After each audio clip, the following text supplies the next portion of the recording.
Office से निकलने के बाद नेहा की माँ को कुछ देर पैदल चलकर मेन रोड तक जाना पड़ता था और फिर वहाँ से ऑटो पकड़ के वो रोज घर जाती थी।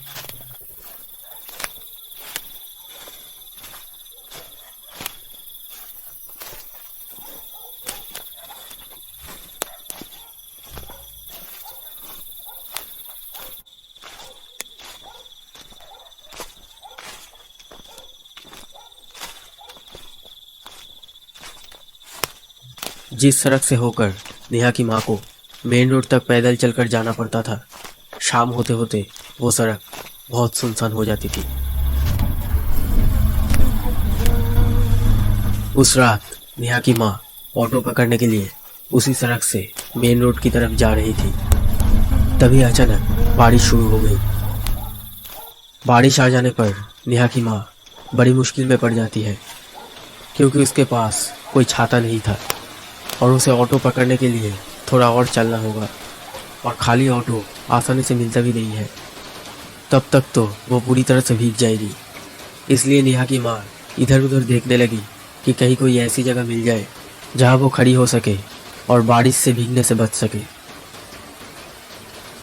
तभी नेहा की माँ को कुछ ही दूरी पर एक घर दिखाई दिया। उसने सोचा कि बारिश रुकने तक वो वहीं खड़े होकर इंतजार करेगी। नेहा की माँ दौड़ती हुई उस घर की ओर बढ़ी।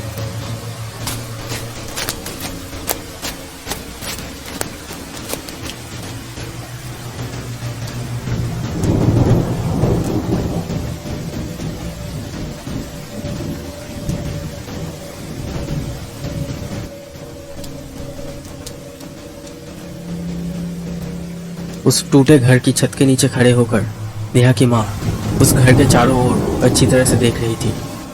उसने देखा कि घर की हालत बहुत खराब थी। ऐसा लग रहा था कि जैसे इस घर में बहुत दिनों तक कोई नहीं रहा।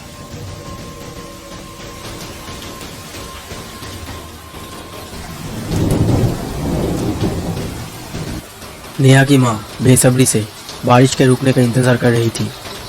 तभी अचानक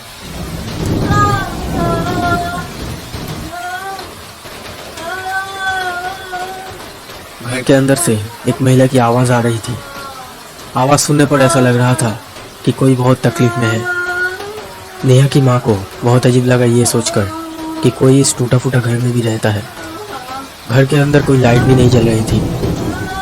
नेहा की माँ बहुत देर तक उस आवाज को सुनती रही।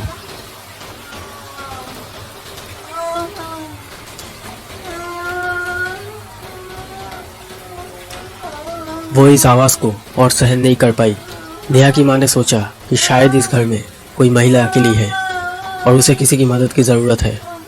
ये सोचकर नेहा की माँ दरवाजे के सामने जाकर कहा, हेलो, क्या आपको मदद की ज़रूरत है?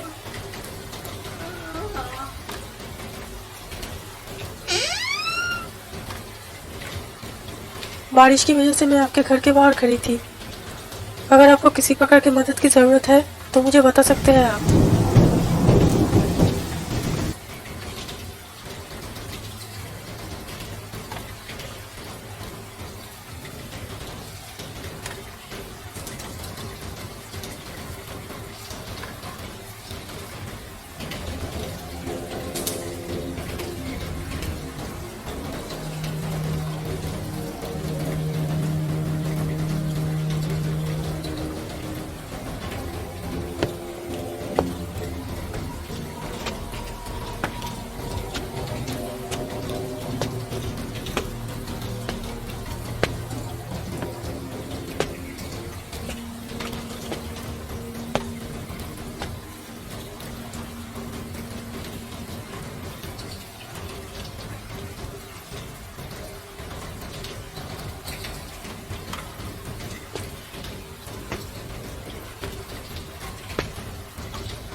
बारिश की वजह से मैं आपके घर के बाहर खड़ी थी। क्या आपको मदद की ज़रूरत है?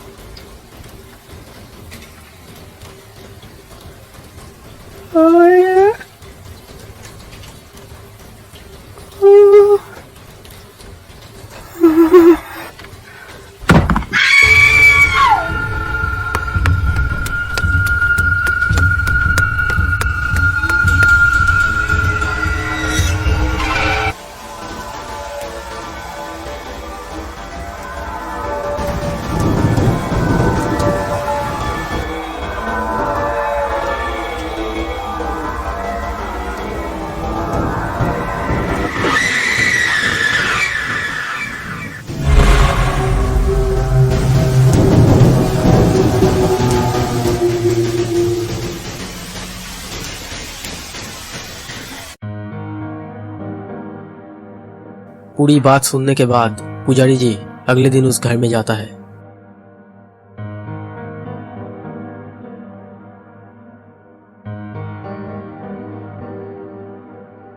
और पूरे घर में पवित्र पानी छिड़क कर उस घर में रहने वाले बुरी शक्ति को नष्ट कर देता है।